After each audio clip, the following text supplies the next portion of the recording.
What's up, guys? This is Andy from the Football Card Quest, and you're watching the Sports Card Strategy Show on the NoOffSeason.com Sports Card Network. Be sure to check out FootballCardQuest.com for in-depth football card research and selling tips, because we all know there is no off-season.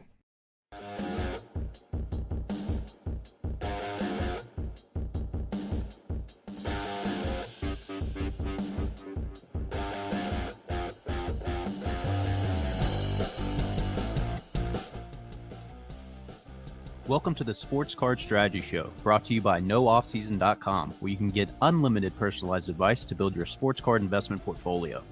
Get a free 30-day trial now at NoOffSeason.com. You won't be sorry. Our show today is brought to you by Grabo Sports Cards. They're a local hobby shop owned by Gray Burnett, Ryan Fitz, and Duke Denny One-Time Dotson, and are located in the Arts District of Richmond, Virginia. Grabo Sports, the best selection of raw and graded singles in the Mid-Atlantic, and a wide variety of wax. Listeners of the Sports Card Strategy can receive a 10% discount on any purchase at Grabos.co by entering the code STRATEGY2023. Grabos also now breaks on Whatnot and or Drip 5 nights a week, including baseball, basketball, football, and even wrestling breaks. Use the link in their Instagram bio at Grabos_cards to get a $15 credit after your first purchase on Drip. Follow all of Grabos news and updates on Instagram at Grabos_cards. Don't forget that all the data that we use on the Sports Card Strategy Show comes from MarketMoversApp.com. Get 20% off MarketMoversApp.com today by using the promo code NOOFFSEASON. That's after a 14-day free trial. Use the promo code NOOFFSEASON at MarketMoversApp.com today. All right, it's time for some Sports Card Strategy. Here are your hosts, Paul Hickey, Kendall the Lefty McKee, and the Dr. Crack, Chad Guell. What's up, everybody? I'm Paul. Let's go, Connor. What's up? I'm Paul Hickey. I'm got Lefty and Connor with me, and Dr. Crack Chad Gill will be here momentarily. What's up, fellas? How you doing? I'm good, dude. That the ad read by Andy was just like, whoa, just caught me off guard. It was like immediately he was lit in my headphones. When is Andy Kaysen not on point? I mean, he is always on point. FootballCardQuest.com, bringing you the great football card and fantasy football information over at the Quest, part of the NoOffSeason.com Sports Card Network. And Connor's in the house reading the intro these days. So good work out of Connor Barnett. He's our head of content here at NoOffSeason.com, and he's going to be more of a fixture on the Sports Card Strategy Show. Connor is getting into flipping cards like many of you. He's re-entering the hobby. So we're going to hear from him throughout the show and throughout the future episodes on how things are going for him. He's going to be representing the faction of all of you who are trying to figure out what the hell's going on after having not been in the hobby since you were probably much younger. So, all right, a little live chat love here. We got Chad Gill in the house. He's rescuing his son whose car broke down, and he's going to be joining the show as a co-host momentarily, but he's still commenting on YouTube, just the multitasker that he is.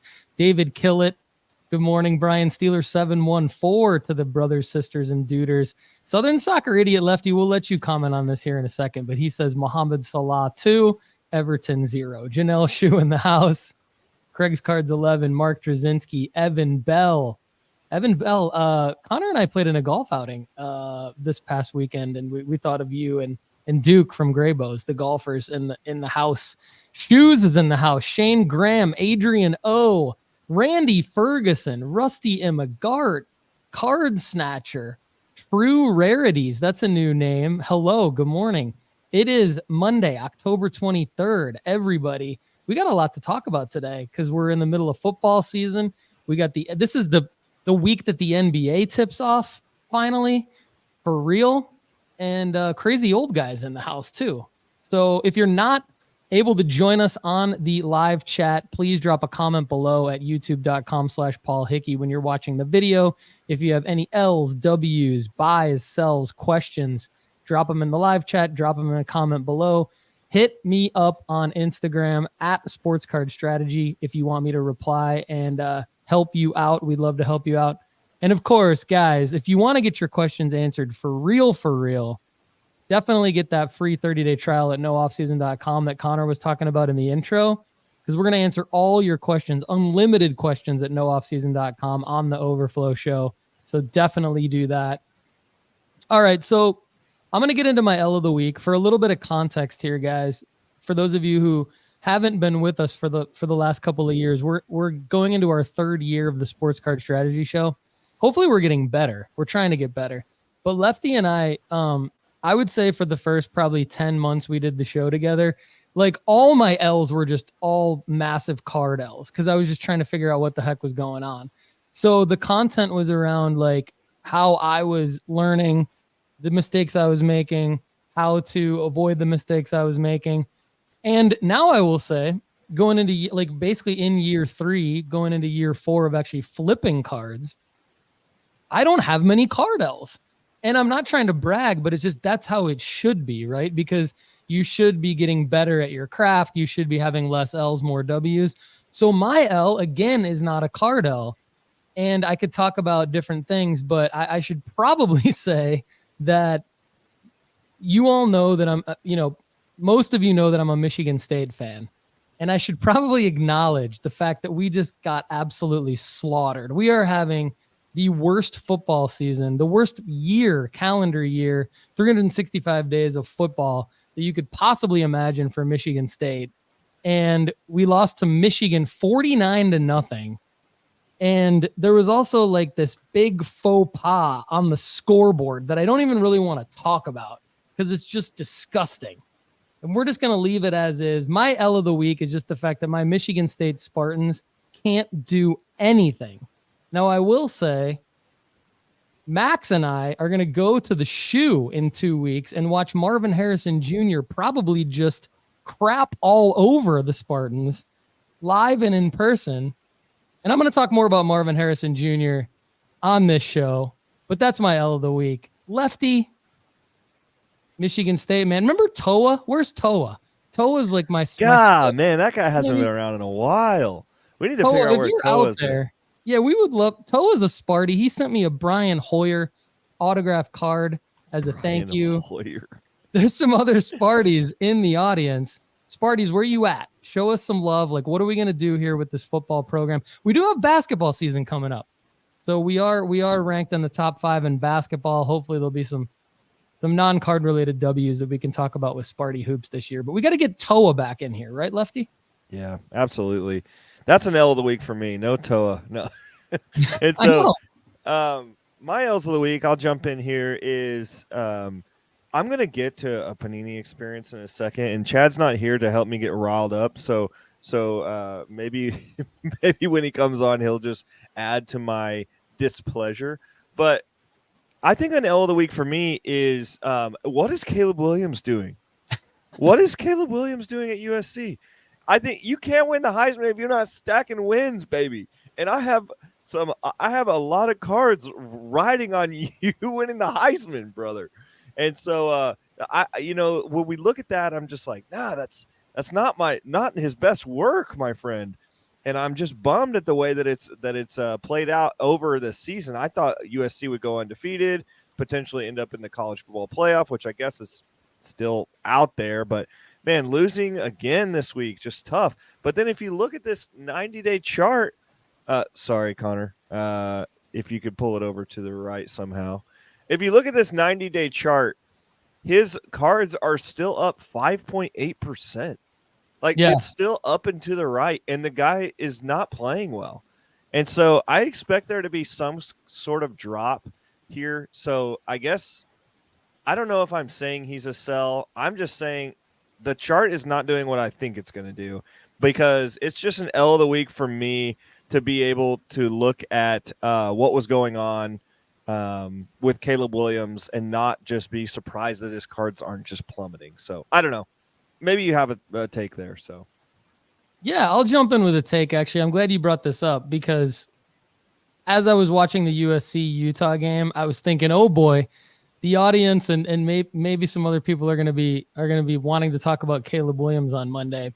I just want to reiterate, he is a sell at the NFL draft. Like the play the entire time was to sell him at the NFL draft. I'm not saying it's good that he's kind of playing like Poopy right now, but Poopy. I will say nice like nice reference. The Jamie Tart Poopy. I think that he is, and I think it was Janelle Shu in the live chat saying his prices aren't exactly dropping, but and you're saying his prices aren't exactly dropping. That's what I'm thinking, because that's the first thing I did, Lefty, when I started watching the game, is like, I'm like, oh no, this isn't going his way. May not win the Heisman. That could be bad. But then I'm like, wait a minute, his prices are not dropping. There's enough hype around this guy. He is still supposed to be the number 1 overall pick in the NFL draft. And I have always maintained that is the selling point. Now, if you do want to sell because his prices are still up on his bigger cards, that's fine. I mean, if you're like, I will never, and Lefty, I know you're this way too. We talk about this all the time. We will never fault you for getting profit. Like if you're up on your Caleb Williams cards and you're worried about him, go ahead and sell now. That's fine, because his cards are not down. But I'm still waiting until, I know I'm not Mr. Patience, but guys, I still have all my Caleb Williamses. I'm still planning on April, the hype run up to the NFL draft. I've got a lava refractor out of 199 auto that got a PSA 10. I think I'm like $220 into that card. That's $1,000 card right now. I think I'm waiting until the NFL draft, baby. I mean, I've got a couple other auto PSA 10s and some base PSA 10s. So I have like 5 Caleb Williams cards, but most of them are big. So I'm waiting, people. I'm waiting. And actually, to your point, Lefty, the first thing I did again was during that game, like, oh crap, I'm going to go buy more because he's playing like crap. Nope, not going to buy more. His prices aren't down. So I'm just riding it out. But that's my take on Caleb. So yeah, just also to be transparent on where my card portfolio is, I was looking to buy more too. So I was like, oh man, I hope he drops and dips here because I think he's going to be a good NFL quarterback. I mean, I compare him a lot. In my head, I don't know like football that well, but in my head, he's very similar to Hurts. And maybe that's just because of the Oklahoma stuff that he used to play and all that kind of stuff. Maybe I'm just comparing them like because of their former coaches. But I'm just saying, like, I could see him coming into the NFL and having just a wild college career of transfers and all that kind of stuff. And then he gets to the NFL and he's just Mr. Consistent. You know, like, I'm hoping that is the case. And so, anyway, my other L of the week is I'm going to steal one of yours, and then I'm going to bring Dr. Chad here in a second for us to get hyped together. But one of yours is Neymar. Here. All right, let's go. One of yours was Neymar tearing his ACL. That's terrible. You just never like to have injuries, especially for a guy who's the guy or who was a prince that never became a king. That's what's a common reference for Neymar is like prince that never became a king. And it's just tough to see a guy, especially on the national stage, go down with an injury like that. But Dr. Crack, we've saved this for you because we need to be united on one front on this. What the freaking heck is going on with Panini Instant? What are they freaking doing? Oh, my God. I don't know. I am out on Panini Instant. I am so fed up with them. They can take their cards and shove it as far as I'm concerned. So I got the 25 Wymbys, right? Come in, the top loaders with scotch tape. Are you freaking kidding me? I mean, the first day of our school is going to be don't use scotch tape. For God's sakes, use painter's tape. My God, this is unbelievable. I mean, do they have a kindergartner running this place? It's no wonder they can't win a lawsuit and can't do anything right. Oh, they got freaking kids. I mean, come on. Get something right, Panini. Let's go. Come on, Crack. Let's go. I think you might actually be right. Like, I don't know if anyone's left working at Panini right now. I think they all went to Fanatics. So they got their 6-year-old children stuffing cards. The president said, hey, I've got a couple of kids because I'm the president. Hey, kids, grab these cards off the press, stick them in top loaders, and tape them with scotch tape. Let's send them out to these people that don't know any better and keep paying us money for this crap that we're trying to sell. Coming in hot. Dr. Crack hates not only the scotch tape crack, but you hate the fact that people are even touching these cards, right? I mean, you got Topps now just shoots these things right into a plastic case. I don't even think humans touch them. But talk about why that's important real quick. Well, so for my 10 Arch Manning cards, okay, I sent 5 to SGC. As everybody knows, I got 1, 9, 3, 9, 5s and a 10.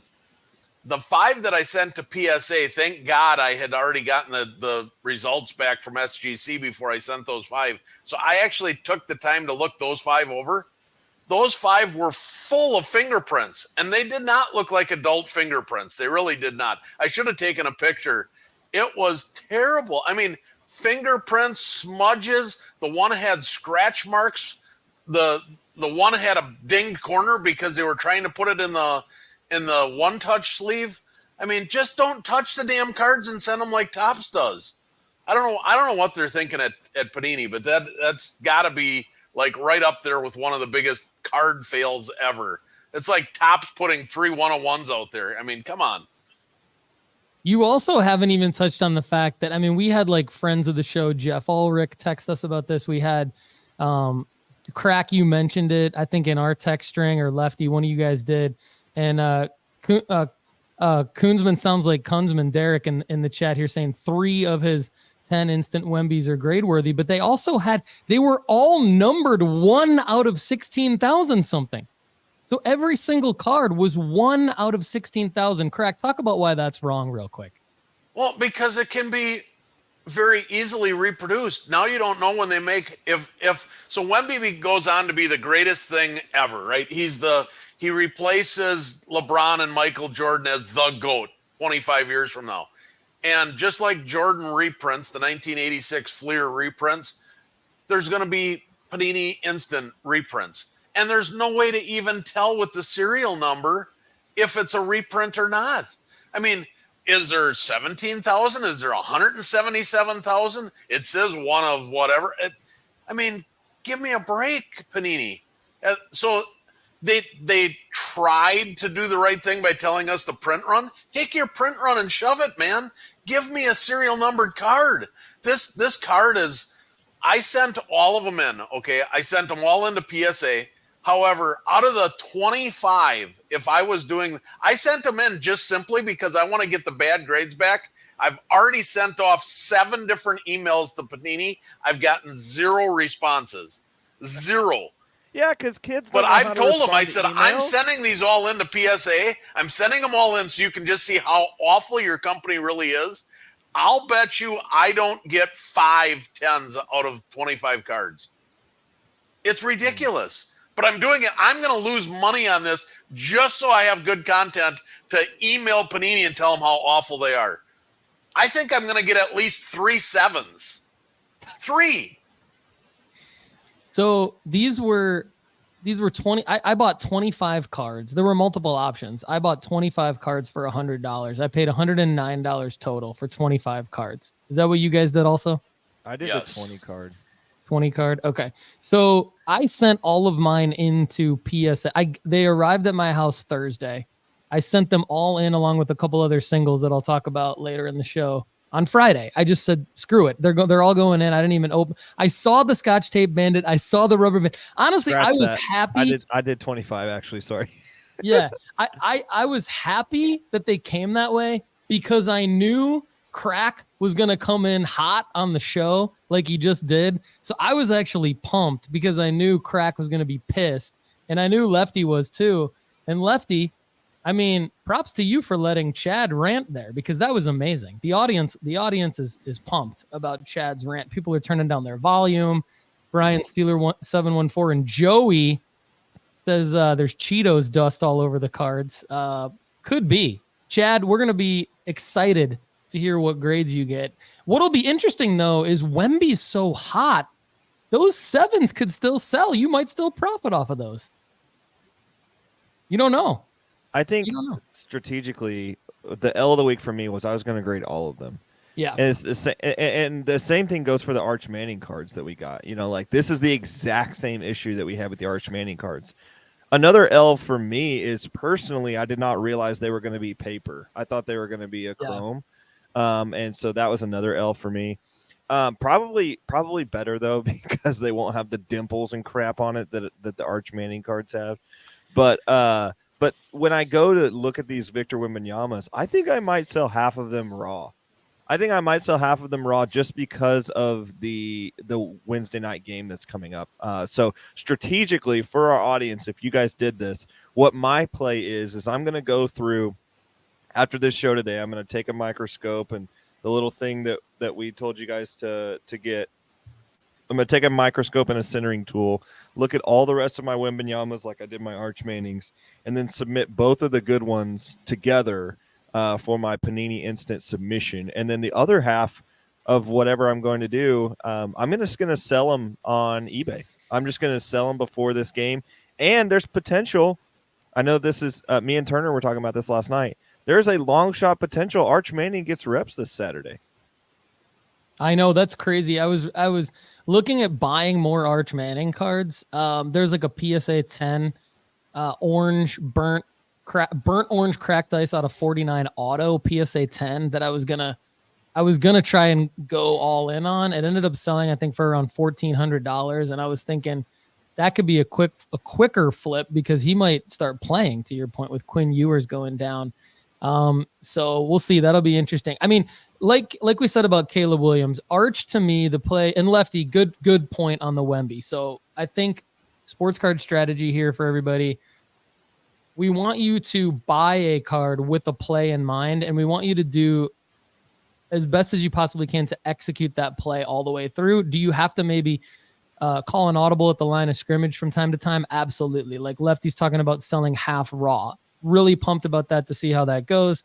So, like, if you have a bunch of Caleb Williamses, is it okay to sell now because you're profiting already? Yes. I bought a Marvin Harrison Jr. Super Glow card, and I was going to hold it. And then when I saw the Bowman Chrome first were coming out, I sold it and I made a profit. So you definitely have to be able to adjust your strategy on the fly in order to still profit. So good on Lefty for that. Good on you in the audience if you're going to do different things with Caleb Williams or Arch Manning. But for me, I'm still planning on holding Caleb Williams, holding Arch Manning. I'm holding Caleb until the NFL draft. I'm holding Arch until next season when hopefully he enters the season as the clear-cut starter for Texas, and there's more hype around that. We'll see what happens. And with Wemby, I'm executing the same strategy, which was just grade them all. Just grade them all. And, more to come on the Wemby strategy here. But Ron Blankenship in the house. Good to see you. More live chat love. We're going to get to Connor here in a second with the live chat L's and W's because we've got a lot of good ones coming in hot. But we heard Chad's L. We heard Lefty's L. The ball is still in Dr. Crack's court for his W. So Dr. Crack, why don't you take it away for your W of the week? My W of the week was my local card shop had a trade night. They do it one night a month. I always try and go and support it. Wear my sports card strategy show T-shirt and try and get some people signed up for it. And my local card shop, I couldn't believe it. I guess this could be an L of the week as well. My local card shop guy did not know I was a Nolan Ryan super collector. And I walk into his shop, and one of the first things he has in his card shop is this beautifully framed postcard autographed by Nolan Ryan with a picture of him signing it and the certificate and all that kind of stuff. And I was like, Brandon, did you save that for me? Did you have it right in the front of the store because you knew I was coming? And he's like, what are you talking about? I said, Nolan Ryan. He's like, I had no idea you were a Nolan Ryan fan. I'm like, okay, here's my case of cards. Take what you want. I got to go home with this thing. So he took an SGC 9.5 Arch Manning, and he took a PSA 9 Tyrese Maxey. So he didn't even steal some of the good stuff, which he could have. And I ended up going home with an autographed Nolan Ryan memorabilia. So I was pumped about that. That's sick. Let me transition to my W of the week since we are already on Nolan Ryan. Game 7, Rangers Astros. Good golly, this series deserved 7 games. And this is not card related, but this is Lefty McKee related. obviously, Dr. Crack is a Nolan Ryan super fan, and I love Nolan Ryan as well. But I am a Texas Rangers super fan. There is not very many people that like Texas Rangers more than I do. I got this my whole bedroom pretty much. Well, this is our spare bedroom, but this whole bedroom is basically decorated in the Texas Rangers gear. And I couldn't be more excited than going into Game 7 tonight. Max Scherzer on the mound, the wild man himself. I believe he's going to have just one hell of an outing. I think he will leave his shoulder on the mound to win this game. I'm just so excited tonight. Last night, Adolis Garcia hitting a grand slam after Abreu plunking him like a little baby girl in Game 6 or Game 5. What? Come on. Like, Astros, no one is excited about you anymore. Move the hell on. It's time for you to decrease in value so that we can increase in value properly. Everyone needs a villain. Every hero needs a villain, and we have the Astros. But I'm ready for us to ride off into the World Series sunset and play Bryce Harper over the next 7 games. And I'm ready for it, guys. I'm ready for it. Go Rangers. Obviously, I have a lot of Rangers cards. None of them are for sale. Kick rocks. I'm pumped for you, Lefty. We're all pumped for you. Go Rangers. It's not often that our baseball teams make it this far. As a Detroit Tiger fan, it's been a while for me. And as a Detroit Tiger fan, Max Scherzer pitching for you just absolutely irks me. It's like the John Smoltz curse when we traded him to the Braves for like. Well, Verlander's on the other side. Does that also irk you? Yes.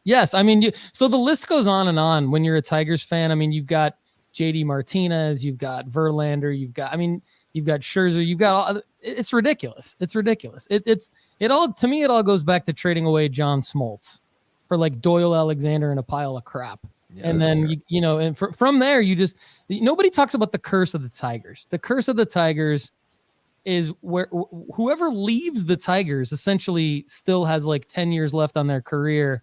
And then they become a Hall of Famer, or they were a Hall of Famer already, and then we trade them or let them go. Anyway, it's ridiculous. But I'm happy for you, Lefty. Thanks, man. I forgot about one other thing.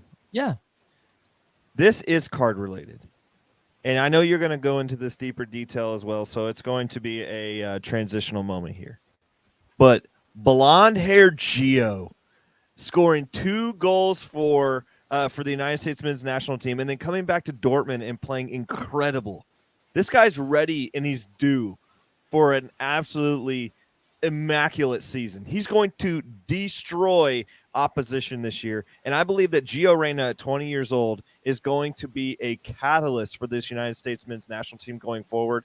And here's a little prediction, I think. Gio Reyna is going to be one of the top sold players in this summer's transfer window, and I believe that he is going to make serious money, and everybody is going to be left wondering what happened in the 2022 World Cup when Gio Reyna did not get to play. What would it have been like had Gio Reyna had a better attitude, or however you're going to call it out? I actually side with, I'm sure that the 19-year-old actually did have a poo-poo attitude, but his family drama and all that, who cares?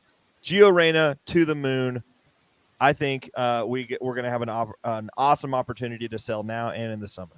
It's great to see Gio Reyna. I did have that in my show notes. I did mention it on Thursday's show and tell just briefly because it's like, if you've had Gio Reyna cards for a long time, there have been no moments. There has been like 0 glimmers of hope until he scored a couple of goals against Ghana last week. And that's big.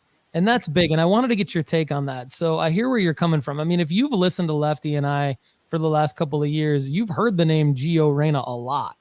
And we haven't talked about him recently because there's just been nothing to talk about. And except in the World Cup, to Lefty's point, he was benched for his attitude. So now we're looking at a situation where he's on the rise. If you've been holding Reyna, you got to take a look at what you put in. You got to take a look at, are you now above water with that? Is it a good time to get out and put some money into other things? I wouldn't fault you if you wanted to sell Gio Reyna because now people are looking at him. But also to Lefty's point, I wouldn't fault you if you wanted to buy in or hold Reyna because if he does continue to play like this, I mean, credit to Lefty, like he's known Reyna has had this in him for a long time. And so now we're starting to see it. Sometimes we're too early. Like Lefty and I, we really like to get in. I mean, Chad does it too with like Simone Fontecchio. Like we're hoping that works out at some point. But like we like to get in super early on guys, and sometimes we're way too early. I think we were probably way too early on Reyna to talk about him. But now he's playing well, and so it's time to either go back to the well or get out while you can if you've had money tied up in him. So I think it's an opportunity either way. Tim Larson in the house from Signs of the Times Collectibles. What's up, Tim Larson? Good to see you. Tim was the man who let us into his booth at the 2023 National. We did some big things there with Tim. And speaking of that, Tim, best Uber driver I've ever had. Best Uber driver, like caterer. I mean, he's like a personal assistant. I mean, what a guy. That's some awesome Max Verstappen stuff. Yep. I'm sure that's going to pay off nicely. So if you want to be our next Uber driver at the Cleveland National, email me at paul@nooffseason.com. We will infiltrate your booth. We will hopefully bring people in and not leave it too messy. We won't pay for anything. Don't worry about that. But we will bring people into your booth. You can buy us breakfast. You can pick us up at our hotel, bring us to the event just like Tim, get us in early, give us all your VIP passes and everything. If you want to be the next Tim Larson, email me at paul@nooffseason.com. That would be a win of the week for you. Just trust me on that. My win of the week, guys, I'm holding a box of 2023 Bowman Chrome U football. This release is hot. This release breaks the pattern of when we say don't buy into a new release. It doesn't happen often, but it's happening with this release. I'm going to get into it more into my buys of the week segment. But the reason I was holding up that box is because Lefty and I are going to be on Whatnot on Wednesday night at 9:30 p.m. Eastern time for the debut of Victor Wembanyama. We're going to infiltrate and disrupt Whatnot. We're going to sell singles only. It's singles only, but with those singles, we're going to be giving away some of those hobby packs as giveaways. We're going to give away some nooffseason.com premium packs as well. So definitely do a couple different things. If you're already on Whatnot, follow us there. We're No Off Season. You can go to nooffseason.com/whatnot for a quick link to just follow us on Whatnot. If you're not on Whatnot, get your asses in there, everybody, and do it this way. Go to whatnot.sportscardstrategy.com. That link will give you $15 off your first purchase, and it'll give us some money to keep this business floating. So we would love it if you do that. That's my win of the week. My eBay auctions are getting quite a bit of action, but I'm not going to spend too much time talking about that today. Hopefully that'll be some wins of the week next week. So Connor Barnett, our head of content at nooffseason.com, is in the house. We're going to be seeing Connor more because Lefty loves the way that he looks. We're going to be hearing from Connor more. And Connor's going to be more of a fixture on this show and throughout the network. So, Connor, you can bring in our audience L's and W's right now, or you can talk about any L's and W's that you've had. It's your segment right now, man. Take it away. Good morning, gentlemen. Before we hop into the audience L's and W's, I want to say the energy that everyone's bringing to the show this morning is fantastic, especially with Dr. Crack coming in, just lighting them up. I do have a W of the week, and I was, like Paul mentioned, we were able to play in a golf scramble this Saturday, and while I was spraying it all over the place, Paul Hickey might be the most deadly driver of the golf ball I've ever seen in my life. Wow. I think he hit 12 of 14 fairways, and it's either a 2-yard cut or a 2-yard draw from anywhere on the course, whatever shape you need. So it was awesome watching Paul put on a clinic. Had some fun. Unfortunately, the team came in and decided to say they shot 49, which obviously they didn't. But it was good. I had a good time with Paul, and me and Paul will be getting together this week to kind of go through my childhood collection. So excited to throw some content together from that and get my trajectory trending upwards for sports card flipping. Come on, Connor. But yeah, let's hop right into the audience L's and W's. Shane Graham, L of the week, having 4 of their 10 Wymbanyama Panini Instants being gradable. Small W. Does look like the raw ones are going for about $15 on eBay, so there should still be a small profit. Joe Nelms, L is Greed. A Jackson Holiday Bowman Chrome First Auto BGS 10 was on eBay for $335. Instead of taking the deal, they put in an offer for $300 and got it swiped from him. Wait, pause. I'm so sorry. Pause real quick. Hold on a second. Really? A Jackson Holiday, Joe, a Jackson Holiday Bowman Chrome First Auto BGS 10 for $300? Lefty, could that be actually real? There's no way that's real. There's no way that's real. $150 or $170 lower than. No way a BGS 1010? That's a minimum $3,500 card. Minimum, I would say, in a BGS 10. I mean, that card in a BGS 9.5 just went for like $1,700. Joe says, Joe's saying, yeah, like it's okay. All right, Joe. Well, that's a huge L, brother. That's a huge L. Because that's literally even L. That Joe, sorry, Connor. Joe, I just want to emphasize that because that doesn't happen. So like that is like $1,000. That's like someone handing you $1,000 through the internet for free. Okay. Sorry, Connor, back to you. Sorry, Joe. We love you. There'll be more. Hopefully we'll help you with more. Let's keep it rolling. Oh My Shoes, W of the Week. Fall ball team made the regional tournament. Love it, Shoes. Mike Drzinski, W of the Week, was able to see the Graybos booth. I believe it's pronounced Chantilly, Virginia. Good stuff there, Mark. Love that awesome. You guys got to get together. That's sweet. Joey, Big L. Corbin killing his listings. Ron Blankenship, W of the Week, bought a 2023 Bowman University at the Chantilly show for their kid to open. Ended up pulling a Dorian Singer 1-of-1 Superfractor. For those who don't know who Dorian Singer is, wide receiver for USC. Fly Heat Cards. Sorry, I'm going to skip over that one for now. We'll get to it during the Q&A. Brian Steeler, L of the Week. PSA sent his grades. All three of his Evan Carter's gemmed, but he won't get them back for a couple of weeks. That's okay. There will be more selling opportunities there. Justin Stewart, W of the Week, bought a Top Series 2 and pulled an Otani Super Short Print. Submitted their first PSA submission and came back at 10. Congrats, Justin Stewart. That's going to do it for me for now, gentlemen. Keep your Q&As coming, and we'll get to them at the end of the show, guys.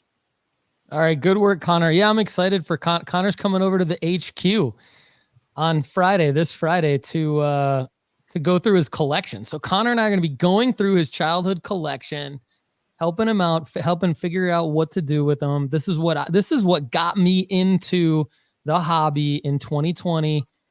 Got me to where I am today, going through my childhood collection and figuring out. And Sonia, shout out to Sonia, who's backstage right now. When I was living in Spain, Sonia actually went over to my in-laws' house and went through my collection, sleeved them up, and made Sonia made my first PSA submission for me while I was in Spain. Awesome. Yeah, she's a champ. She's the best. On, Sonia. So Sonia knows what's up. She knows what's up with the She made a PSA submission before I ever did. So shout out to Sonia. She's the best. And Connor, we're going to be doing that with you. So that's cool. Crack, before I get into my buys, what were you were holding up a Jackson Holiday. What was that you wanted to tell us about there? I just wanted to show Joe that he didn't miss out on, he didn't miss out on $1,000. So what that was, if you could see it, my camera, I got to get a new camera. My camera's a little fuzzy. I think I've dropped it too many times, taking it home and from back. It's an Android, isn't it? It's an Android. Yeah, no, the camera's not. If the Android would be crystal clear. Anyways, this is the card he missed out on. It was a BGS Auto 10. The card was not graded, and it was a in-person autograph on a Bowman Chrome First.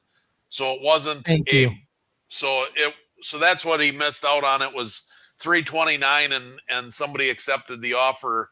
According to 130 point, they sold it for $320, but it was not a factory auto card. So that is a huge lesson. And I was wondering when I was going off on it a minute ago, I was wondering if that could have been the case. So thank you for clarifying that. And this is a good lesson for the audience. If you don't know, we actually talk about this quite a bit, but I think our show just basically spews out as much valuable information as possible in a 90-minute period of time. So it's easy to miss something. What Chad is talking about is like when you go to a minor league baseball game, it's fairly easy to get autographs, even for a guy like Jackson Holiday. So you can take just the base chrome firsts that aren't signed out of the pack, and you can get them signed in person fairly easily. And then BGS and PSA and other companies will authenticate those autos. So a lot of times what you'll see on eBay when you search for an auto is you'll see an in-person signed auto that wasn't pulled out of the pack, but the listings can be the exact same. They can look the exact same as an actual. You need to make sure on the card that it says that the card on the front says Topps certified autographed issue when you're buying those cards. So actually, Joe Nelms, that was a W for you, brother, because you don't want those cards, right, Lefty? I don't think you want those cards at all. Maybe explain to the audience why. Yeah, I'm not buying the secondary autos just because there's no there's just so many issues. I don't like that they don't look the same. I don't like that they're not produced the same way. I don't like that they don't hold the same kind of value. There's a couple of mistakes I made early on in my sports card. I did this with a Jared Kelenic card. I thought I'd bought a extremely good deal of a Jared Kelenic auto, and I ended up buying an on-card auto later. And actually, the card wasn't graded. It was just a grade, like an auto grade 10. So like I made like 3 different errors on this one card, ended up having to take a huge bath on it. And so I just have like the shakes from on-card autos I guess what's the right way to call it, Chad? I think sometimes they call it like event signed. Chad, what do you call it? In-person auto. In-person auto. Yeah, so the in-person autos factors, it's just not something I'm passionate about. I think there's so many obtainable autos out there. I think it's really cool to go to the game like with your son or something and get these guys getting autographs. I think that's sick. Like should still do that. But from an investment standpoint, I'm not interested in going and finding a Jackson Holiday that's an in-person auto. I think I'm going to hold out the other, so for instance, the $300, buy it now, $150 more, and you can get a raw base for $450 in that range right now. And so I'm going to put the extra $150 into that and then potentially look and see if that's grade worthy and putting it out there. So that's what I'm doing. And that's, you just took the words right out of my mouth. Like I was going to say, Joe, and for everyone else out there, avoid the in-person autos for like $300 and spend the extra $150 on a $450 raw certified autograph issue pack pulled auto, like Lefty's saying. And then most of them are in pretty good condition to get them graded. I would be surprised if you wouldn't get at least a 9. I mean, maybe you'll get an 8. Sometimes there's a scratch on it, and then maybe you don't want to grade it. But I think that's the play, and that's what I'm doing. So that's actually and that's what I'm doing as well. Cool. So that's actually a good, Brian Steeler 714, like actually, this is the other thing I wanted to say. Brian's saying in-person autos are great for your PC. And so like if your son or daughter wants an auto of a player, using eBay to buy them, if you can't get there in person, like Lefty's saying, to get an auto, which is obviously the better experience with your kid, but or your loved one, like if you want to get something, or if you want to get yourself or somebody something for Christmas or whatever, Hanukkah, whatever, like birthdays, whatever, do that in person auto because it's way cheaper for a PC. But yeah, as an investment, it's just not going to have the upside. You might sell it for what you bought it for, but it's not worth it. So, okay. Crack needs a timeout. Timeout. We need a timeout. Or he's giving you a technical foul. Well, we could do either because we're giving our audience some bad information here. So I just have to correct us. We're not wrong, but we have to put an age limit or a date on this. The in-person autos are not just PC. In-person autos can be very collectible and very expensive if it did not have the only reason that they're becoming less and less popular is because now every card has a factory autographed card. So if you go back 15 years ago or more, they didn't have such. I mean, you go back to the days of the Mike Trouts. You find a Mike Trout rookie auto in person, it probably breaks the bank. You go back to a Michael Jordan rookie auto, it breaks the bank. So we just got to make sure we're not confusing our audience. The in-person autographs have less value if there's a factory produced autograph, if that makes sense. Yeah, that's fair. Yeah, That's but fair. and I'm glad you said that, because that is true, and we do need to make that clarification, but it depends on the athlete, because Magic Johnson's don't really have that much value. He's signed so much, right? So you would have to, we talk about the right card at the right time for the right player. And so that might be Michael Jordan, because he didn't sign that much, and then he only signed for Upper Deck. And if you get a Michael Jordan in-person signed card, I mean, you're right, or a Mike Trout, like you're saying. But I've went out and got Barry Sanders. I went out and got Magic Johnson. Those things, even though Barry Sanders didn't have a pack-pulled 1989 score rookie auto, and Magic Johnson didn't have a Topps 1980 pack-pulled rookie auto, if you like for the Barry Sanders one or the 86 Fleer or whatever you want to say, like those guys have signed so much that you would have to have like a 10-10, or you would have to, I mean, you can't just go get any Barry Sanders event signed rookie auto and have it increase in value, is what I'm trying to say, as an investment. Could it rise over 20 years? Sure. But is it flippable? So anyway, Chad's right. Absolutely right. I just want to make the clarification that even to Chad's point, it's not any legend who didn't have a pack pulled rookie auto. It has to be the right one. Would you agree, Chad? Or am I off on that? Well, no, you're not wrong, but the autos have the value when they get the 10. So you're right. However, if you get a 10, so I've got over 1,000 in-person autographs in my PC. I don't send them in for grading because I don't care, right? I know I got them in person. It was the experience of getting the card signed. I know the story behind it. I know that I guarantee they will all be authenticated because I got them, right? That's kind of fun to hand down to the kids. But I don't always take, like, for example, we recently got, a couple of years ago, a Ronald Acuna Jr. autograph in person at a baseball game, at a Brewer game. I didn't take his rookie card to get it autographed because I was afraid I was going to bend it in my pocket. So my autographs aren't on the big dollar rookie cards because I'm afraid I'm going to wreck it at the game in my pocket. So, if this Jackson Holiday, for example, that Joe missed out on, if that would have graded a BGS 10, autograph 10, that card still brings $1,000, even though it's just a chrome, because it's a 10-10. The problem that people create is when they get the in-person autos, they don't get the cards graded.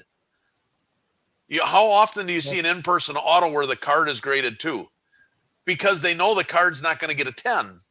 You have to have a 10-10 to have an in-person autograph have any value to it at all. Yeah. Boom, there it is. Oh, his light went off twice. That's number 2. If you had the over on Chad's light at 1.5 and you had the over, you just won, because that's the second time it went off, and it's only been 1 recently. So but good stuff, Chad. That's actually extremely valuable information for all of us here at nooffseason.com and going into sports card school for sure. So check out sportscardschool.com because lessons are dropping in the next couple of weeks. I'm pumped about that. Going to be for people re-entering the hobby as beginners, learning what the hell we're talking about. People who are more advanced flippers like our Lonnie Conleys, our Mosaic Joes of the world, advanced flippers, and then also the high rollers. There's going to be stuff in there for you too. And speaking of the high rollers, if you go to nooffseason.com and click on the top auctions ending today, those are curated auctions every day that we look at super early in the morning. And then we say, what are the best auctions ending in the next 18 hours that we want people to know about? We're going to link to the top 10 of them. And so if you go to that every single day, you will see just some amazing cards that we think you can make money on. Just click on those links, high rollers, and put in your bids, baby, because you'll probably be making some money on those. They're not cheap, though. They're not cheap. So, all right, buying. I'm gonna start doing this on the show. I'm gonna start saying who I'm buying, and then just the best buys that I'm seeing based on the data and the pattern recognition. So first of all, last week in the video I submitted when I was out of town that you guys played, I said I was only gonna buy Jackson Holidays for like the next month. Well, guess what, guys? I started buying other cards. So I'm still buying Jackson Holidays, but I got a little bit of Chad Gill in me, and I started getting excited about other cards and buying other cards. And from that Bowman U 2023 release, I started seeing all these, what I think are actually steals, because I think that this, now agree or disagree with me on this, guys, but like, I think this breaks the rule. This is the exception to the rule of don't buy singles out of a brand new release, because this release, typically a new release, you're looking at a situation where there's going to be other releases coming out that will make that release less investable and not the number one card to have for that particular player. That happens with basketball and football all the time. It doesn't happen as much in baseball because we know the Bowman Chrome first autos are the ones to go after. Even still, like when draft comes out for baseball, a lot of times there's a couple years before these guys get called up. And so you're going to have like a full year go by for their prices to drop, and then maybe another year before they get the call up. So in that situation, we're like, don't buy that new release. But now we're looking at a situation with singles of guys like Drake May, Shedeur Sanders, Marvin Harrison Jr. that could be top. We don't know about Shedeur, but Drake May and Marvin Harrison Jr.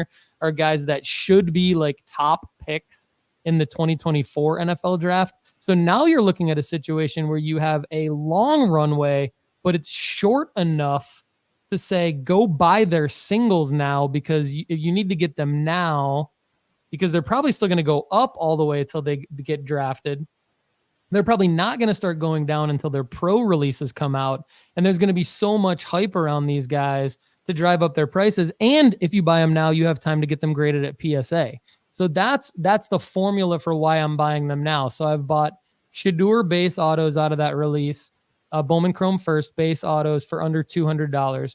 I've bought Drake May refractor autos, 2 of them, for around $160. Those refractors are numbered to $499. I don't think they had that last year with Caleb Williams. I could be wrong. But now you've got, in this release, you've got the refractor autos numbered to $499. I got Marvin Harrison Jr. base autos for around $150 to $170. A Marvin Harrison Jr. out of 75 yellow auto for $260. And then I don't think Travis Hunter is going to be going pro until 2025 at the earliest. But I've been scooping up Travis Hunter refractor autos out of $499 for around $120. I think this guy, hopefully going into the 2025 NFL draft, could be like a top 5 pick or the number 1 overall pick. I don't know, but that's why I'm buying them. I think that we've got that. Again, these are not like, and Connor's brought this point up a lot, and just kind of learning about getting into flipping sports cards in 2023. These are not performance-based markers on the field that I'm looking to sell them at. These are off the field performance markers. These are, when are they going to get drafted into the NFL? And that's why I'm buying these guys. Okay, so that's who I'm buying. Now, who you should buy. So Joe Burrow's 2020 Prism base PSA 10, I sent out a buy alert because the Bengals were on bye this week. BYE buy. But I sent out a BUY alert for those of you who texted sports cards to 1-833-992-5727. So you can text sports cards to 1-833-992-5727. The buy alert text that I sent out yesterday had a direct link into the eBay auctions to get Joe Burrow's 2020 Prism base PSA 10, which is down significantly, about 30 to 40%. I think I put 40% in the text alert, but it's going for about $160 right now. That card is typically a $220 card safely. Sometimes it's even a $350 card. depending on the time of year, depending on Burrow's performance markers in the playoffs, things like that. But we've had 2 full calendar years now where that card has sold for around $200 at points in time, and then for around $400 at other points in time. So now you're looking at getting it for around $160. That's why I sent out the buy alert. I think that's a buy. Justin Fields 2021 Prism Silver PSA 10 is down 43% over the last 60 days. That could be a $600 card. Its last sale was yesterday for $300. So that's another buy alert, another card to buy. So that's pop 333. The Burrow is pop 6,700. So you should be able to hopefully get those cards. Jalen Hurts 2020 Optic Hollow PSA 10. This was a card that Chad, Lefty, and I talked a lot about in the offseason. That's a pop 1,400 card in PSA 10. That's down 30% over the last 90 days. That sold yesterday for $263. That's a $350 card potentially. Shohei Ohtani is down 46% over the last 90 days. So we talk about going where they ain't. That's a big sports card strategy of mine, going where they ain't. I think you go where they ain't. You go to Shohei Ohtani. You go to Joe Burrow on a bye week. You go to Justin Fields while he's injured. You're seeing what I'm doing here. Shohei Ohtani cards over the last 90 days. Over 109 cards with sales. Down 46%. So talking about some specific cards, Connor's going to have all of these at nooffseason.com today. So don't worry about that. Connor's going to have all of them at nooffseason.com today. You're going to be able to read the article, click on the links to buy them all on eBay, all that good stuff. But if you want to talk about specific cards, his pop 6,700 PSA 10 base pitching is down 63%. You've got his Topps Update rookie debut in PSA 10, pop 6,600 is down 65%.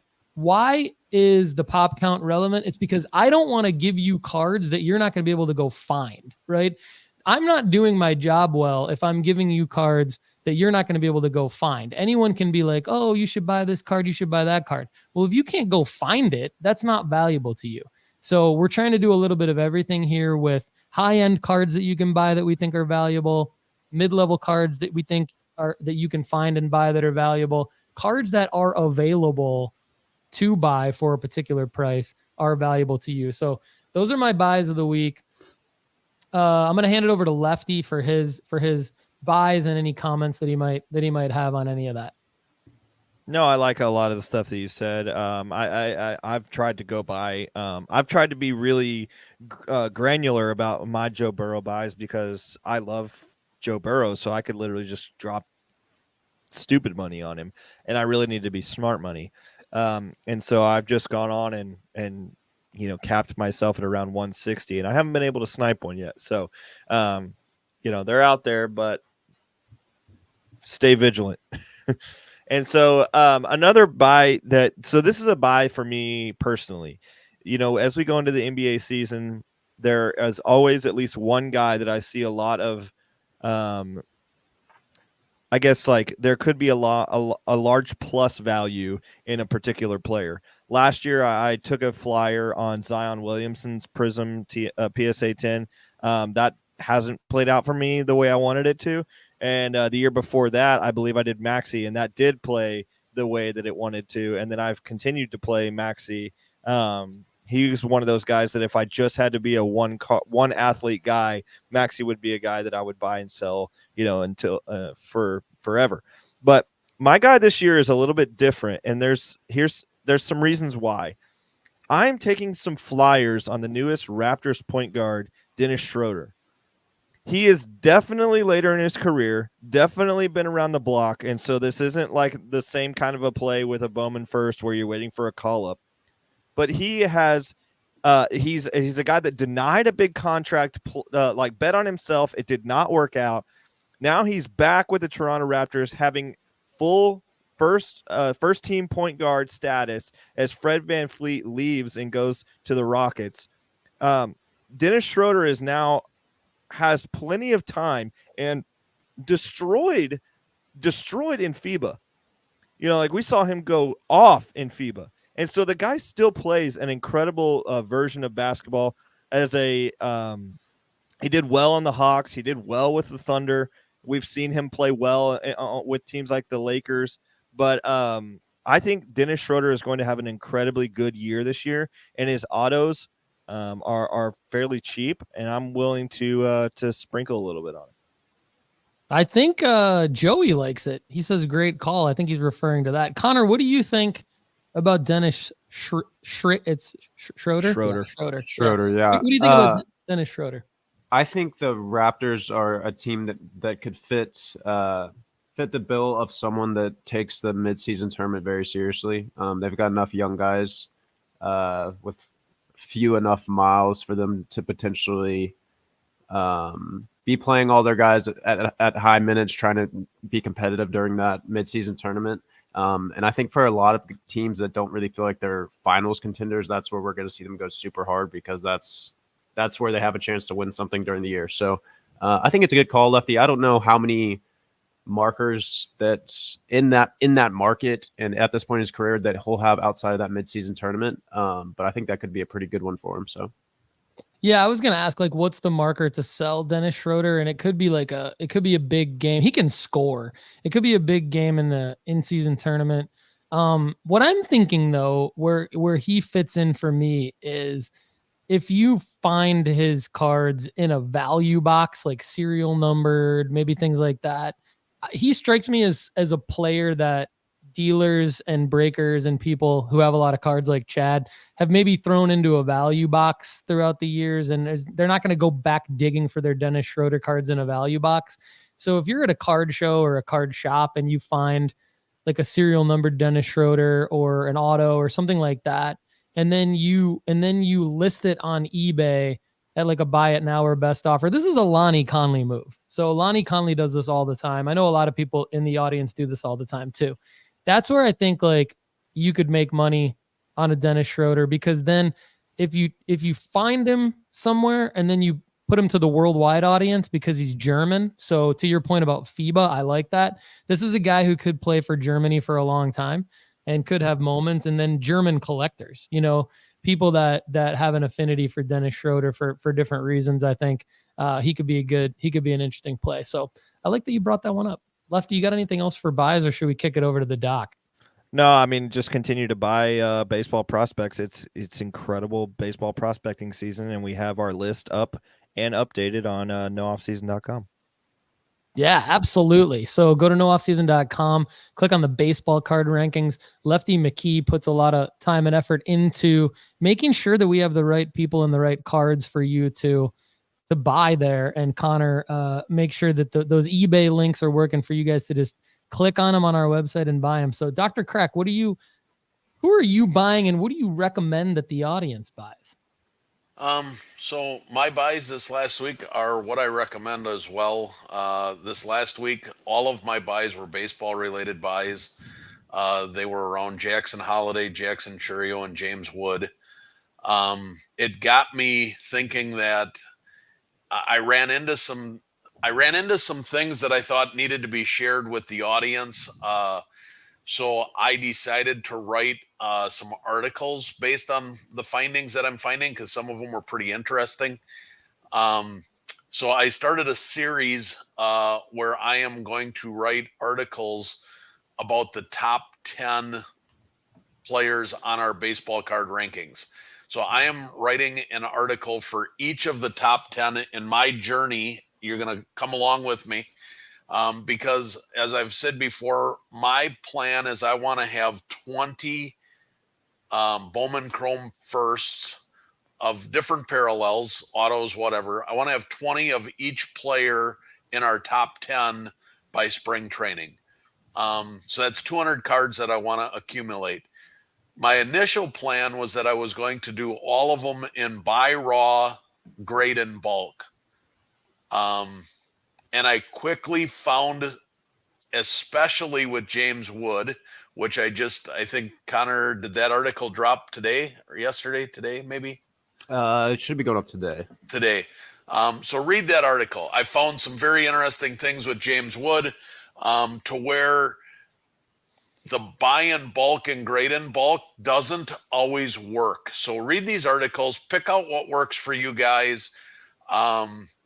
and make sure that you follow the advice in these articles, because you could actually cost yourself money buying and grading in bulk of the top prospects if you get the wrong card. So Paul's right cards is one of the three things he needs. Make sure that you're reading these articles so you don't make a huge mistake. I almost made the mistake, and I saw it since corrected. So I bought a bunch of pre-graded PSA 10s of Jackson Churio and James Wood this last week. Love it. Love it. Chad's putting out great content at nooffseason.com, so be sure to check all of that out. We've got a little section on the homepage called Dr. Crack's Corner. You can get the top 4 most recent Dr. Crack articles every week, so get pumped for that. And yeah, like the joke on the Overflow show is that Chad and I like to duke it out over buy it now versus 10-day auctions, and I think there could be another one brewing where we duke it out over, like, do you spend $200 to $500 all in on a bulk submission for a player on their base Bowman Chrome first, or do you just put all that money towards one auto PSA 10 or something like that? I think that if you're getting the right player and you're careful and you're strategic about it, like what Chad's saying, they're probably both wins, but they're just different kind of wins, and a lot different things go into each one. So I think Chad's going to hit on some of that in his article. Excited to see what that's all about. And Tim Larson says it's pronounced Schroeder. So Tim, just put that on my tab. Just like all the rides, all of Lefty's meals that you bought, whatever, all that stuff from the National, and the correction on the pronunciation of Dennis Schroeder. Just put that on my tab. And seriously, if you do want to let us into your booth at the 2024 National in Cleveland, like, we will bring the value back. And Tim, all joking aside, like, he'll vouch for us on that. So let us know if you've got a booth at the 2024 National and you want Sports Card Strategy to show up with you and really help you bring people in and have some fun and help you out. Email me at paul@nooffseason.com. We got some big things planned with Graybos for the 2024 National in Cleveland, potentially a golf outing. All right. So Crack, who you selling, man? Well, I'm selling baseball as well. So Trey Turner, Kyle Schwarber, Bryce Harper, Yordan Alvarez, Corbin Carroll, Evan Carter. Basically fill in the blank. If they're still in the playoffs, sell. Now is the time. The peak is here. If you've held them this long, congratulations. You have more patience than me. Capitalize on it now. Get rid of them. All right. Love it. Yeah, I think that playoff baseball stuff, you got that. That's the time, right? And Connor Barnett is like absolutely wanting to go toe to toe with Tim Larson here, because he says for sure it's definitely pronounced Schroeder. So there you go, Tim. Just settle down, Tim Larson. We love you, but just settle down on it. You're so confident that it's pronounced Schroeder. Come on, buddy. I think some of that also could be that he is an international player. Like, there's technically a different spelling for his name too. You can spell his name in different ways with Tim's also from, that we do not use. Tim also is from Iowa. He kind of talks weird. So sorry. Sure. All right, Tim, we love you. You know we're just messing with you in front of the world. Lefty, who are you selling, man? Well, I think we can go back to what we were talking about earlier by saying if you want to capitalize on some of your investments you made on GIO Reyna, then that's an appropriate time to sell. I have, for full transparency, I am probably one of the largest percentages of my portfolio in our whole audience, and the 4 of us is on GIO Reyna. So I might capitalize a little bit on some of the stuff that's of recent, not selling my big stuff, but just getting some money back so I can put it back into baseball. So. All right. So I got a lot to say about the sells, and I'm interested to your guys' take before we get to the audience Q&A and some great audience comments here that Connor's going to walk us through. So we do full transparency here all the time, and I'm selling my Wemby PSA 10s. Like, I do think that so these are the tops now. Card 472, where he's throwing out the first pitch at Yankee Stadium before the NBA draft. And then Topps released another Topps now the next day that Lefty, Chad, and I bought into, where it's the first pick. It says first pick, and it has the RC shield on it. It's really cool, and he's in a suit. I got like mostly PSA 10s back from PSA. Now's the time I'm selling them. I think this is the right card because this is his current, other than the Panini Instant that we all just bought. Like none of those are graded yet because we all just got them from Panini that we talked about at the top of the show. So these are the right Wemby cards because they're the only real PSA 10s that are out there that are like the current ones, except for like the national VIP, like silver pack VIP short print ones where he's in his Spurs uniform. Those are sweet, but those are like more $1,000, $2,000 cards. These are more $50 to $100 cards. I'm selling all of them right now. I think it's the right card, the right player for sure, Wemby, and the right time to sell because there's going to be more Wemby cards coming out that are going to devalue. There already are more Wemby cards coming out that are going to devalue these cards. So full transparency there. I'm selling them. These are also the cards that Lefty and I are selling on our live stream on Whatnot on Wednesday night to celebrate Wemby's debut. So we're going to sell them for like the right market price. They're like, no one's going to overpay for these Wembys that we're selling on Whatnot. It's more for having fun on Whatnot. And that's why we're going to give away a lot of the free stuff when you come on Whatnot with us. So whatnot.sportscardstrategy.com to check that out. So other guys that I think you probably could sell right now if you've been holding them, Julio Jones is one. Julio Jones is active, although he didn't really get any reps last night for the Philadelphia Eagles. And he's not really going to do anything, but he's active for the Eagles. And because of that, he's going to be he's been in the news. I don't know how much he's going to be in the news, but there were like trivia questions on ESPN. Who's the active reception leader now? Julio Jones, like all that stuff, because now he's active for the Eagles. So he's up. I mean, his 2011 Topps Chrome cards are not going to break the bank for you, but they're all up by like 50 to 80%.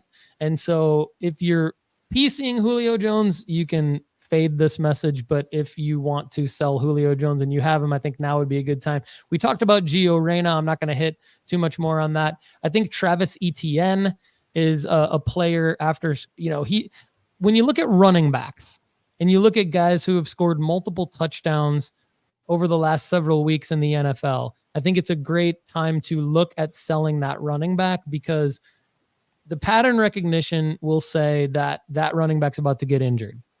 I love Travis Etienne, but I think you could sell him and you could easily buy back in.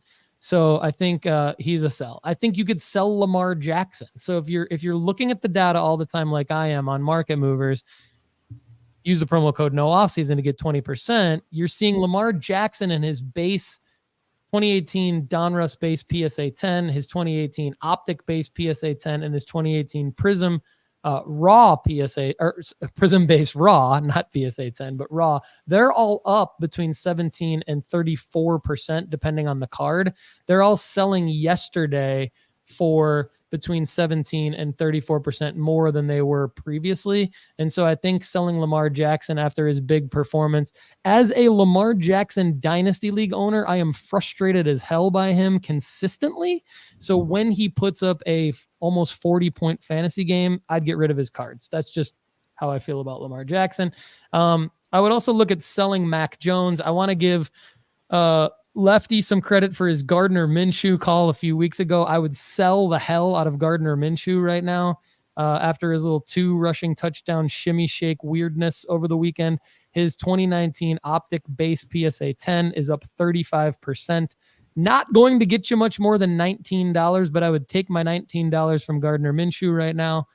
And then my final thought on selling would be, I know Tim Duncan is sort of not necessarily hot in the hobby. However, I think we could all agree that Tim Duncan is one of the best NBA players of all time.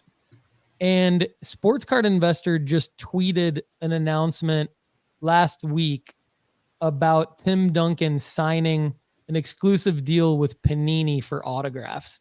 Oh, Lord. I think that when you've got a retired player and you've been holding their cards, there's not many markers for a guy like Tim Duncan that I see. But when we talk about when people get in the news, it does help their eBay searches, which helps their watch list ads, which helps their views and their bids. And so I know there's probably not a lot of people looking to sell Tim Duncan because he's more of a PC guy or a longer term investment.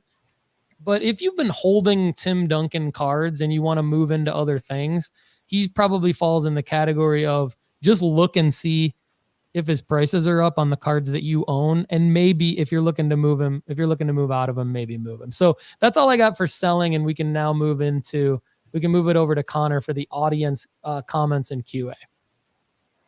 Yeah, we got some good stuff in here. I'm going to start off. Chad, I know you have to head out in just a little bit, so I'm going to start off with a couple questions for you. From Joey, question for Chad. Can off-center autos have any effect on the actual card grade? And I'm going to double up on that question. They also wondered, does water damage count as a possible altered result if submitted to PSA? They scored a binder of vintage at a garage sale that looks like it was soaked in the tub. A couple of good questions. The off-centered autos, if it's a sticker auto, will not affect the grade of the card. If you are grading the card itself, it will affect the auto grade. So I don't recommend grading card and autos. I just get the card unless you're sure it's a 10-10. It doesn't add a ton of value getting the grade for the auto. It's maybe a 10% bump if you get the 10-10. So I just get the card graded. But the off-center auto, if you're just doing the card itself, will not affect the grade. As far as water damage, water damage definitely affects the grade of the card. There is a trick for this, though, if it is true vintage and if it is a paper card, not a chromium card. You can actually submerge the cards in water and take a dish of water about a 1/4 inch deep, submerge the card in water, get it completely submerged so that it soak it in there for a couple of minutes. Be careful pulling it out because the cardboard will become soft and could tear. And then if you take some sponges and keep replacing the sponges for about 24 hours and put like something heavy on both sides, and every hour or two replace the sponges will pull the water out and it'll take the water damage from the card. And if it had watermarks, generally the watermarks disappear. The sponges will remove it evenly. So that's something you can try if they are paper cards. Wow. Interesting. Yes, 100%. That answer is terrifying. Yeah, That is just a bank full of knowledge. That's phenomenal. Yeah, Joey says the answer is terrified. I'm terrified. I'm definitely terrified. So I don't know if I'd have the balls to do that. I'll be honest. I've actually got one this morning on my kitchen table right now. I've got a 1956 Hank Aaron that I found, and it was water damaged. And the guy was like, he's like, it has no value. It's water damaged. I said, I think I can save that card. So I've been all weekend working on restoring that card. I will show pictures when I'm done. It was pretty badly water damaged, but this morning it's looking pretty good. Changed the sponges out before I came here this morning. So bonus for you, Chad, if you can document that for Sports Card School, sportscardschool.com. Yeah, absolutely. I figured, Kurt's Card Care does something similar to that as well. But I can purposely find a card that has wrinkles or has some water damage, and we'll document, and I'll show how to restore some of that stuff. That'll be good content. Joey's having bath time with OJ Simpson. I never thought that would be something that would be said on No Off Season. Let's stick with Joey's questions here. He's got one more for us to answer. Connor's like, enough of that. Need a lesson on the buying/selling tax implications. Paul, I'm going to have this one for you. I think most of you guys have LLCs, but for individuals, they don't know if eBay does a 1099. Joey, I can almost assure you that this will be a portion of the sports card Strategy School. But Paul, what you got for him real quick? Yeah, so there's a lot to unpack here. It's a great question. I think and it will be in Sports Card School. Thank you, Joey. So what I can tell you is that, yes, I do have an LLC. I have an LLC for many reasons other than just the tax implications with sports cards. But what I'll use the LLC for with sports cards is a few different things. The most significant thing is on the buying side. I've talked recently on recent episodes about eBay's ability to have you upload a reseller certificate from your state, and then they will hopefully approve you for being sales tax exempt when you're buying. That is huge because in Tennessee, you have to spend $300 a year to file an LLC. So for $300 a year, I get to then go buy Jackson Holiday autos. All the cards that I mentioned in what I'm buying, those are all several $100 cards. Tennessee sales tax is 10%. So that adds up very quickly. Having removed that sales tax for me has been huge. Also on the buying side, my CPA has advised me that basically you are a card shop. So basically what that means is when you're buying inventory, that is like a cost of the goods that you're selling that you then get to have as a cost against your, a business expense, if you will. And so at the risk of the IRS listening into this show, that's part of my tax return is my cost in the sports card business with the inventory for my store, right? So that's at the advice of my CPA. And then in terms of selling implications, I'm filing my tax return with my gains from sports cards. So I get to count my inventory as a business expense because I am also counting that as income on my tax return as well. So when I sell cards, that then gets counted as income for the sports cards business.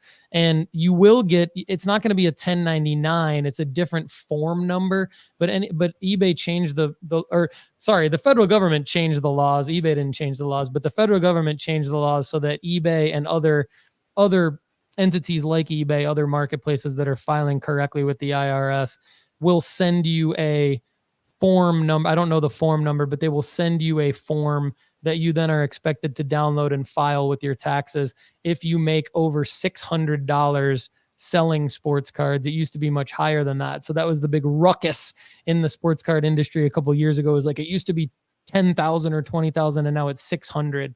So anything over $600 that you sell, you will get that form, which then requires you to file that. So because that happens, then you're more incentivized to go count those expenses when you're buying things. So grading expenses, all the fees related to any like ComC or PWCC, any of that, like keep track of all of that and deduct those as business expenses. So I don't know if you guys had anything to add, but there'll be more on that at Sports Card School. Guys, an answer like that is exactly why you're here this morning. Tons of value there. Like Paul's saying, Sports Card School will be coming soon. And that's just a quick little snippet of the type of value you guys can expect from Paul and the team there. We're going to be working hard to get you guys pumped out on that. If you go to your seller's hub in eBay and you scroll over to hold on, my computer's loading. My Wi-Fi went down this morning, so Lefty's on the right track with this. So I think you can get the form, right? Is that where you're going? Like you can go into your seller hub and like see where you're at and get the form. Yeah. And you go over to payments and you go down to taxes and it's a 1099K is what it is. Yeah. Thank you. 1099K, baby. Let's keep it rolling, Chad. One more for you real quick before you need to head out. Good morning to Barry Siff. I believe I'm pronouncing the last name correctly. If I'm not, I apologize. First time viewing. Love to have you in here, Barry. Wants to submit 10 to 15 vintage cards for grading today. What's the best vintage alternative to PSA? That's an easy one. I see somebody in the comments already gave him some good advice, but if you're doing vintage and you don't want to wait for the return on PSA. SGC is a very close second. SGC on vintage is, most vintage SGC sells for just a little bit less. The gap isn't as great on vintage from SGC and PSA. They don't. SGC typically does not get the same values as PSA even in vintage, but it's a whole lot closer. And their 12-day, 15-day turnaround time is pretty spectacular. So Barry, feel free to send to SGC, and you'll do just fine. Good stuff there. Thank you so much, Chad. On that note, I do have to run for work, so have a great week, everybody. Thanks, Chad. Good work. And Connor, real quick, Jerry Wise made a good point to my earlier answer about taxes. He says deductions include shipping, mileage, phone, internet, mortgage allocations. I mean, that can be true for any business, but I think the shipping, so like anytime you like all those shipping costs are ones that we might not be thinking about, but they'll add up if you're selling a lot of cards. So I agree with that. To keep it rolling, we're going to round off with some basketball stuff. But before we do, Fly Heat Cards has a question for PSA stuff. Lefty, this one's going to be for you. With PSA's current status, how long would you guys say the turnaround is? I assume is what they're asking here. I would assume 2 to 3 months. 90 days is typically the period of time where I get my cards back. Thank you, Lefty. Paul, let's talk Trae Young real quick. Shane Graham says, could Trae Young be a buy? His stuff is so cheap compared to Luka, and there are rumblings he could be traded this year. Before you jump into this, I don't like using Luka Doncic as a comp to Trae Young in the basketball world, non-sports card world, and I think in the sports card world are two different realms. That's just my 2 cents on it. But Paul, what do you think in terms of Trae Young and using Luka as a comp there?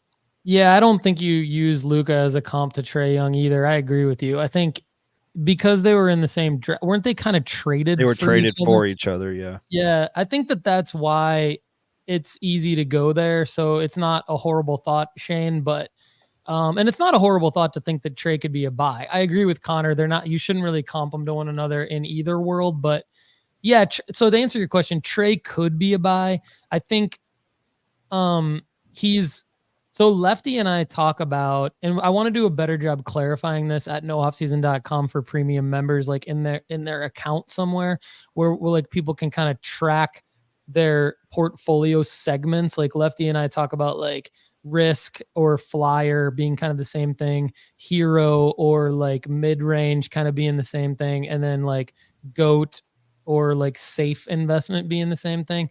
To me, Trae like sort of used to be a hero / mid-range. Now I think he's like a risky flyer just because I think he'll have some moments, but I think that he more comps to me to like a Anthony Simons or somebody like that, where it's like he has even though he's Trae Young and he's had the moments already, and he's kind of like had his hobby crescendo already. So to go back to the Trae Young feels like, yes, he could rise in value and he could like have amazing games and things like that. I think for Trae Young, for you to really realize true upside to Trae Young, I think the Hawks would have to make a deep playoff run, and I just don't see that happening. So I mean, I'm fading Trae Young for that reason, but could you buy his cards and make some money off of them? Yes. I just don't think he's going to have the upside of some of the other players.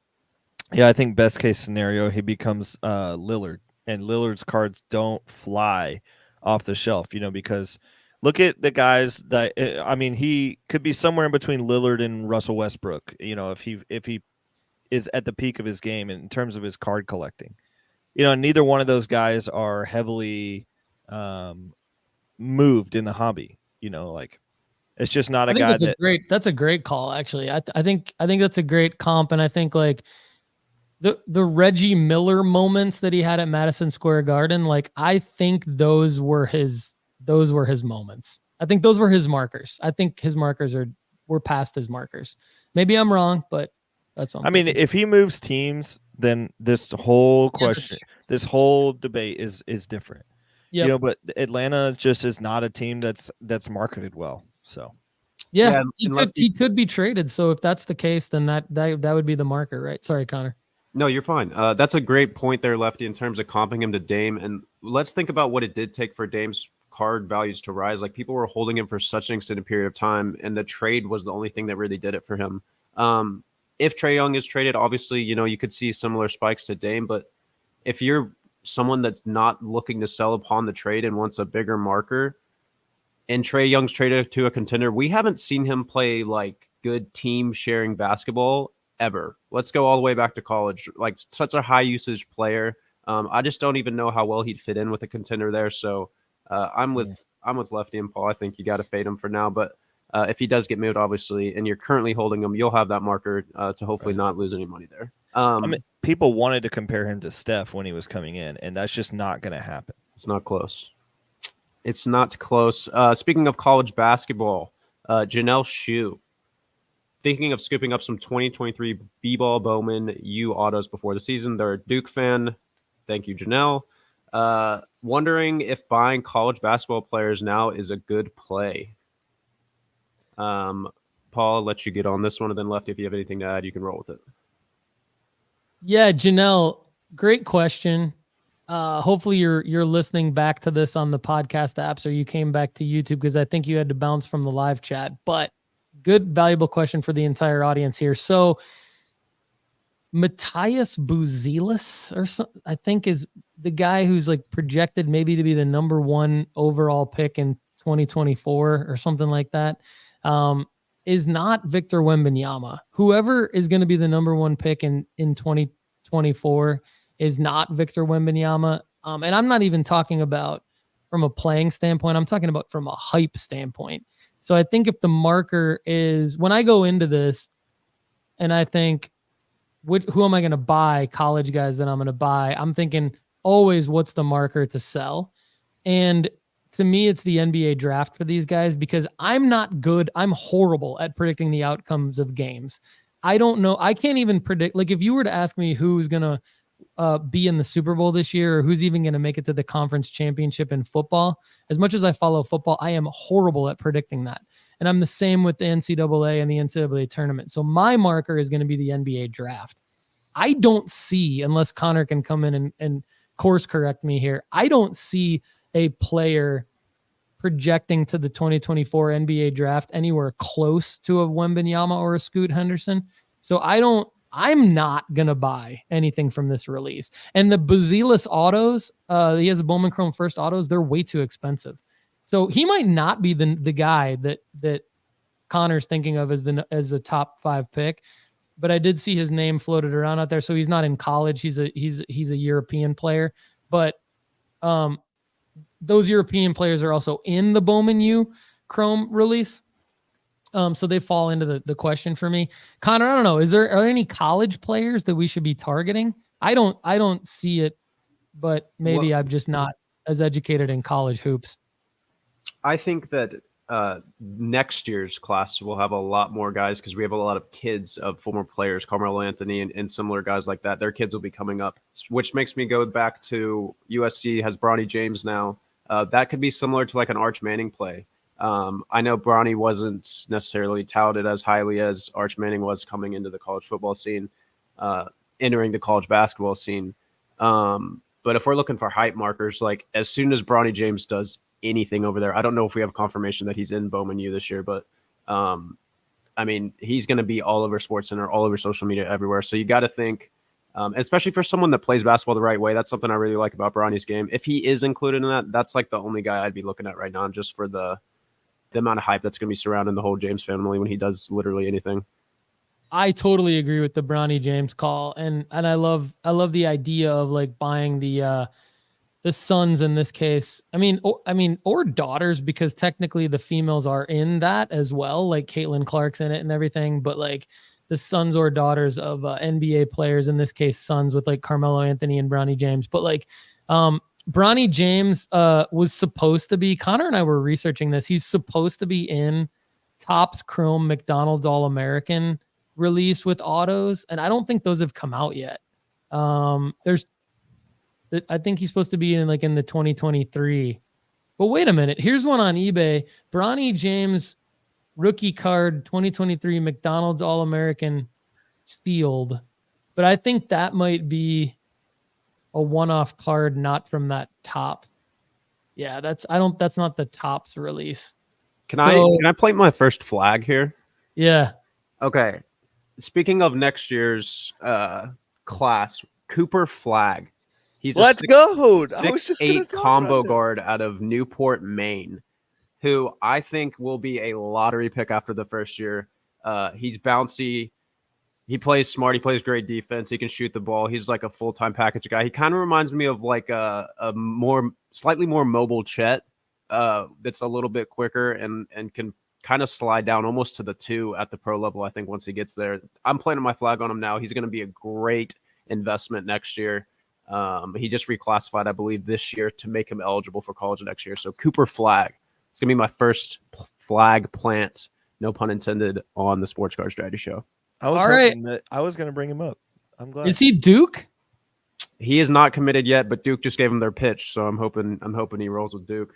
Okay, so he does not have cards other than like fake homemade cards yet, but that could be interesting. Just wait Cooper till he Flag. gets them. Okay, there we go. Yeah, I'm in on flag as well. I'm also in on Justin Edwards for what it's worth. Who's Justin Edwards? Elaborate. He's probably top 5 pick from Kentucky, left-handed bouncy. Okay, gotcha. Yeah. Who's Carmelo Anthony's son? His name is, I want to say it's pronounced either Kian or Kyan. I think he's a senior. Yeah, spelled Aiyan. Yeah, and I also think he's like a top 15 player in his position in the country right now. This is all relevant. This is all what we talk about doing. This is the pattern that we've been following with everything we've been talking about on the show. Victor Wembanyama, Caleb Williams, Shedeur Sanders, Marvin Harrison Jr. This is the pattern. So the Bronny, the Anthony, the Cooper Flag, the guy Lefty just mentioned from Kentucky, Edwards. This is the pattern. So stay in it, people. And speaking of pronunciations, I do maybe owe Tim Larson an apology, maybe not sure. But Chad came in and said, according to Google, the American way to pronounce Dennis Schroeder is Schroeder, as Connor said. But the European pronunciation is actually Schroeder. I really don't care anymore. But I just wanted to tell Tim that I'm sorry, Tim. I love you. Cooper Flag. Filipowski is the guy that Janelle was asking about from Duke. Connor, what? Just real quick for Janelle. Filipowski. I don't know about investing in him. He's more of a guy to me that fits the college. Like just looking at Duke big men over the years, I don't know that he'll get drafted high enough or do anything really outside of college hype. And I don't know how well the college hype will move anything that he's printed on. But one guy to look at for Duke this year is incoming freshman Jared McCain. He's a social media star, and people just flock to him. I think he's going to be a really, really solid guard right out of the gate in college basketball. So Jared McCain maybe could be a good one for this year. Yeah, Janelle, he's not even the best Duke player. So I'd stay with I do like him, though. All right. Great show today, guys. Thanks to the audience for bringing it strong. We appreciate you. If you're listening on Apple and Spotify, hit me up on Instagram at SportsCardStrategy or the Discord. Go to sportscardstrategy.com, join the Discord, and drop a comment below on YouTube. We would love some support on our YouTube channel, so youtube.com/Paul Hickey. We'd love it if you subscribe to the channel. We got to get more channel subscribers, everybody. We got a strong podcast audience, strong YouTube audience. We're grateful for all of you. Lefty, do you have anything to add for today's show, man? Yeah, 2025 class, things I'm most excited about, the Boozer brothers. Okay, Carlos Boozer's twin sons. Great call. And they are probably already also going to go to Duke, I would imagine. They have actually been recruited to Kentucky as well. So they're going to be twins that are probably top 10 picks, both of them. So, wow. I liked Carlos Boozer's game a lot. These kids are good too. I can't imagine they don't go to Duke and follow their dad's legacy. Can't imagine. Hopefully they'll go to Michigan State. It's a much better school. Connor, do you have anything else to A add kid from my before- high school is at Michigan State right now. Nope, I'm just excited for the basketball season, and I hope that Lefty's Rangers can pull out the series. And I'm happy to be here with you all, and thanks for everyone for tuning in. Get a free 30-day trial right now at nooffseason.com. And if you're already a member, stay subscribed, everybody, because there's a lot more benefits coming. All right, Sonia, take us home. Thank you for listening to the Sports Card Strategy Show, brought to you by nooffseason.com. Don't forget to get your sell alerts by texting sports cards to 1-833-992-5727. Follow us on Instagram at Sports Card Strategy.